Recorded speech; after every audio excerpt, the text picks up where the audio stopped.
मेरे प्रिय छात्र छात्राओं, मैं महेश झा, व्याकरण विषयक सहायक प्राध्यापक कीर्ति नारायण कामाख्या संस्कृत महाविद्यालय महरैल मधुबनी, आप सबों के लिए आवृत्ति हेतु व्याकरण सिद्धांत कौमुदी प्रथम भाग में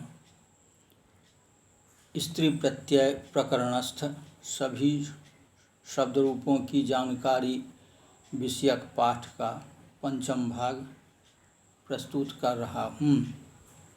इस भाग में टावृचि सूत्र से जानकारी प्रस्तुत की जा रही है।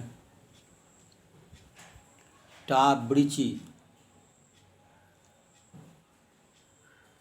पूर्व सूत्र से वैकल्पिक निप प्राप्त था, विशेष अर्थ में उसको बाध कर टाप का विधान किया जा रहा है। तदनुसार कृत समासांत, पाद शब्दांत, प्रातिपदिक से स्त्रीलिंग में यदि ऋचा वाच्य हो, अर्थ हो, तो टाप प्रत्यय होता है। द्विपदारिक दो चरण वाली ऋचा, एक पदा एक चरण वाली ऋचा,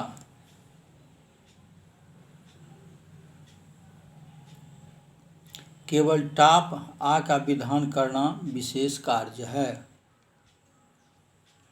प्रकरणवश इस स्थान पर 9 खट्स्वस्रादिभ्यः सूत्र का उल्लेख किया जा रहा है। अजंत स्त्रीलिंग प्रकरण में स्वश्री शब्द की रूप प्रक्रिया के संदर्भ में इस सूत्र का विषय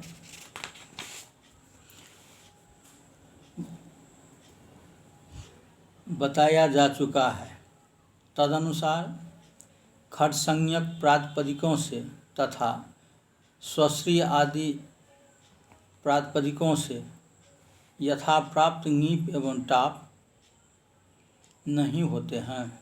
उदाहरण में खट संज्ञक प्रातिपदिक का पंच, यहाँ पंचन शब्द नकारांत होने के कारण ऋण्यभ्यो ङीप सूत्र से प्राप्त होने वाले ङीप का निषेध हो गया। केवल नकारांत संख्यावाची शब्द को निमित्त मानकर खट संज्ञा की प्रवृत्ति होने से यहाँ ङीप का निषेध हुआ। तदनंतर जस और सस का लोप होकर पंच रूप सिद्ध होता है। स्वस्रादि प्रातिपदिक का उदाहरण चतस्रः, यहाँ स्त्रीलिंग में चतुर शब्द को चतस्री आदेश होने पर ऋकारांत निमित्तक ङीप का निषेध हुआ। 9 खट्स्वस्रादिभ्यः सूत्र में टाप तथा ङीप दोनों की अनुवृत्ति की गई है। तदनुसार सूत्र से टाप और ङीप दोनों का निषेध किया जाता है। इस संबंध में यह उल्लेखनीय है कि पंचन में 9 का लोप हो जाने पर भी संज्ञा विधि में नलोपः सुपस्वर संज्ञा तुग विधि सुकृति, इस सूत्र से नलोप असिद्ध होने के कारण नकारांत संख्यावाचक शब्द को निमित्त मानकर होने वाली खट संज्ञा पुनरपि विदित होगी। इस अवस्था में आकारांत की प्रतीत होने पर भी टाप का निषेध इस सूत्र से हो जाता है। वार्तिककार के अनुसार नलोपः सुपस्वर संज्ञा तुग विधि सुकृति सूत्र में संज्ञा पद अनावश्यक है, क्योंकि न का लोप करने में खट संज्ञा परंपराया निमित्त रूप है। बिना खट संज्ञा किए हुए भी जस और सस का लोप संभव नहीं है। जस और सस विभक्तियों का लोप किए बिना खट्भ्यो लुक पंचन आदि शब्दों में पद संज्ञा नहीं हो सकेगी। उसके न होने पर न का लोप भी नहीं हो सकेगा। अतः सर्वप्रथम खट संज्ञा करने पर विभक्ति लुक, तत्पश्चात न लोप किए जाने पर पंच शब्द अकारांत हो जाता है। इस स्थिति में भूतपूर्व खट संज्ञा का आश्रय कर नौ खट स्वस्रादिभ्य से टाप का निवारण सहज ही हो जाएगा। इस हेतु पंचन में नलोप के असिद्ध विधान करने की कोई उपयोगिता नहीं रह जाती है। इसलिए भाष्यकार ने संज्ञा विधि में न का लोप के असिद्ध होने का प्रयोजन घी संज्ञा माना है। वहाँ उन्होंने दंडी दत्तो, दंडी दत्त दंडिनो ये उदाहरण द्वंद्व समास के दिए हैं। दंडिन तथा दत्त शब्दों में समास होने पर विभक्ति लोप होने के पश्चात दंडिन के न का लोप हो जाता है। न लोप होने के अनंतर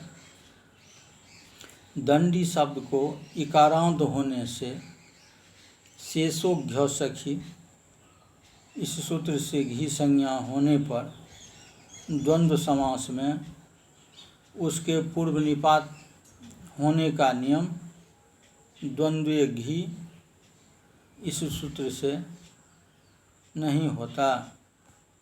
इसका यह कारण है कि संज्ञा विधि में नलोप असिद्ध माना गया है। अतः पूर्व निपात संबंधी व्यवस्था के अभाव में दोनों रूपों का उल्लेख किया गया है। इस प्रकार नलोपा सिद्धि के विषय में संज्ञा विधि का लक्ष्य खट संज्ञा नहीं हो सकती। न खट स्वस्रादिभ्य सूत्र से नीप तथा टाप का निषेध साक्षात खट संज्ञक शब्दों के अतिरिक्त तदंत शब्दों में भी होता है। अतः प्रिय पंचा द्रौपदी प्रिया पंच जस्या सा इस समास में बहुब्रीहि समास में समास होने पर पुनः विभक्ति लगने के पश्चात स्त्री प्रत्यय में तदंत विधि होने के कारण नीप एवं टाप आदि प्रत्यय नहीं हुए हैं।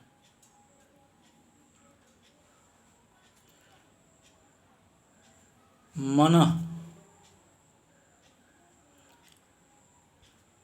प्रकरणानुसार उपर्युक्त चारों अधिकार सूत्रों के अतिरिक्त नौ खट स्वस्रादिभ्य सूत्र से नौ तथा ऋण्यभ्यो ङीप से ङीप की अनुवृत्ति की जा रही है।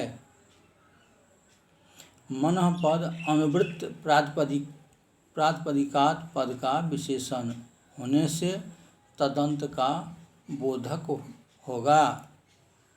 नकारांत होने से मन में ऋण्यभ्यो ङीप से ङीप प्रत्यय प्राप्त रहा, अतः उसका यहाँ निषेध किया जा रहा है। तदनुसार मनंत प्रातिपदिकों से स्त्रीलिंग में ङीप प्रत्यय नहीं होगा। उदाहरण में सीमा सीमानौ, यहाँ ङीप का निषेध होने से राजन शब्द के समान रूप बनेंगे। तदंत विधि होने के कारण अतिसीमन सीमानम अतिक्रांता शब्द में भी नी प्रत्यय नहीं होते। अतिसीमा अतिसीमानो, सीमन शब्द की व्युत्पत्ति सीयते बांध दी जाती है। श्री से मनिन प्रत्यय, नामन सीमन व्योमन रोमन पाकमन ध्यामन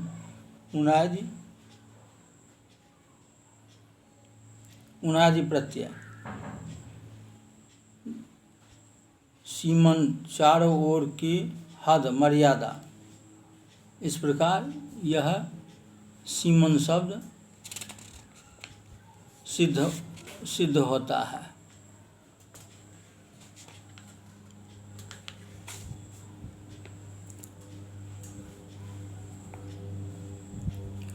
अनो बहुव्रीहि,